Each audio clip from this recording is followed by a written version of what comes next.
Have you ever had a garage sale before? If you have, I don't have to tell you, it's a lot of work. There's so much setting up to be done before the people show up ready to buy. Friday and Saturday, Susan and I had a garage sale. We did it with some things that were in a storage building in Houston. So our setting up involved getting things from Houston here, then from storage here to Rebecca's house in Jacksonville, where we actually had the sale, getting things out of boxes and out of the garage, onto tables, and onto the driveway in the yard by 8 o'clock on Friday morning. And hopefully get things priced and sorted. A lot of setting up. Well, about 7:30, people started to show up. And we weren't quite set up. The fullness of time had come, but the fullness of preparation hadn't really been done. And we were swarmed for the first few hours. Galatians 4 and 5 says, "But when the fullness of time had come, God sent forth his Son, born of a woman, born under the law, to redeem those who were under the law, that we might receive the adoption as sons." Everything was ready. Susan and I didn't do the greatest job of setup by Friday, much better on Saturday morning. But Friday, not so good. However, God did a perfect job of setting it up before he sent his Son into the world. Rome was in power. The culture was Greek. The Romans had built roads all over the Roman Empire, making it ready for the gospel to have pathways throughout the known world at the time. The Greeks had seen to it that their language, Koine Greek, was the language, universal language in the world. And that ended up being the language that the Gospels were written in. So what should we learn from this? God can handle big projects. This is a big one. He had worked for centuries with Gentile philosophers and with prophets and men of God throughout the Jewish people. He had been doing things for centuries, generations, to get everything ready, so that when Jesus came into this world, it wasn't one day too soon or one day too late.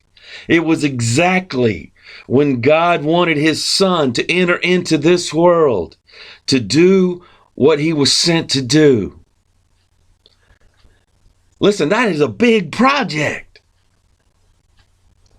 But it wasn't too much for God. And you say, why are you talking about this to me today?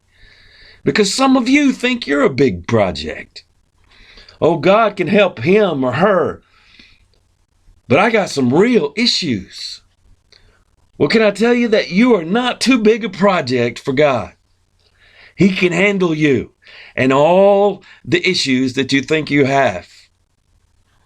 He's great with big projects. Maybe you have big dreams and aspirations and a big vision that you're about to jump into.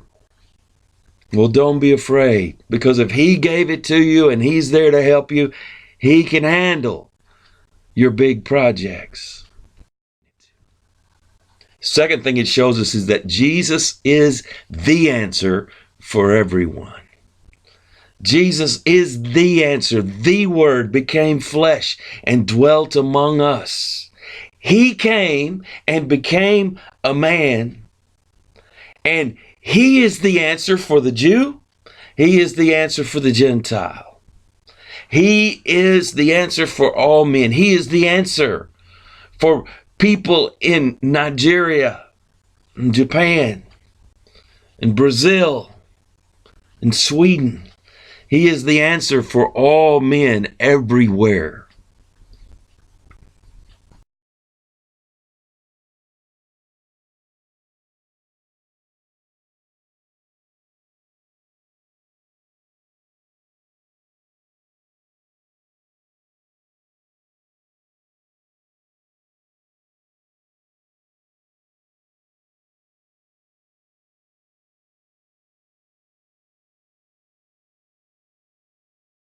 Salvation. Third, Jesus is our example. Not just an example for us to try to live up to, but he's actually an example of us. He became man to show us what we're supposed to be doing, to show us what we're supposed to be like. He became a man not just to show us what the Father is like, but to show us the original intent behind the creation of man in the first place. Fourth, there's oneness in Christ. He became man. And in doing so, he represented all of us. And now, as we believe in him, we are gathered up into him.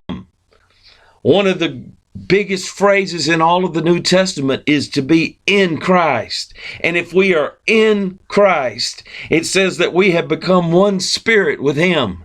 And if I have become one spirit with him, and you have become one spirit with him, then we have become connected. We have become one with each other in spirit. And so we don't have to talk about trying to create unity.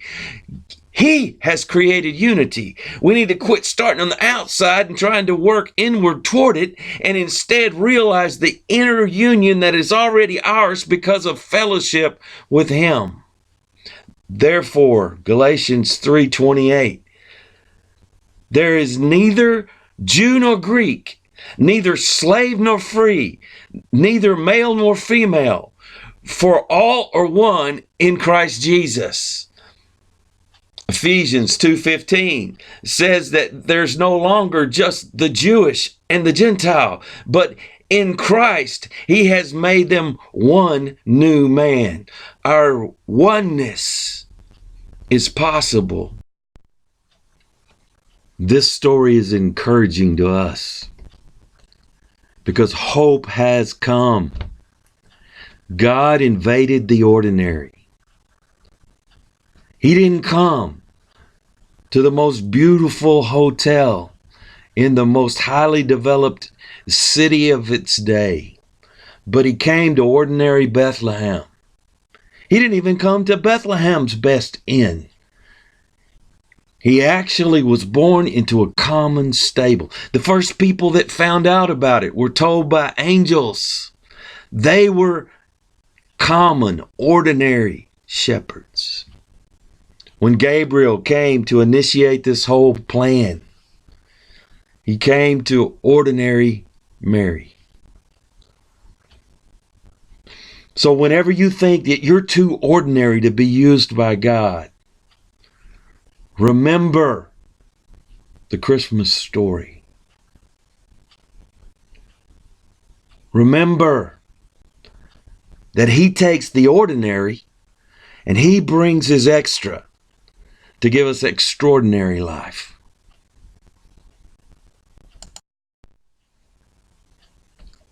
So remember, God's a God of big projects. So if you feel like you're one, it's okay. He can handle you. So trust yourself completely to him. And all those things that are in your heart to do, go for them, knowing that he is able. God bless you.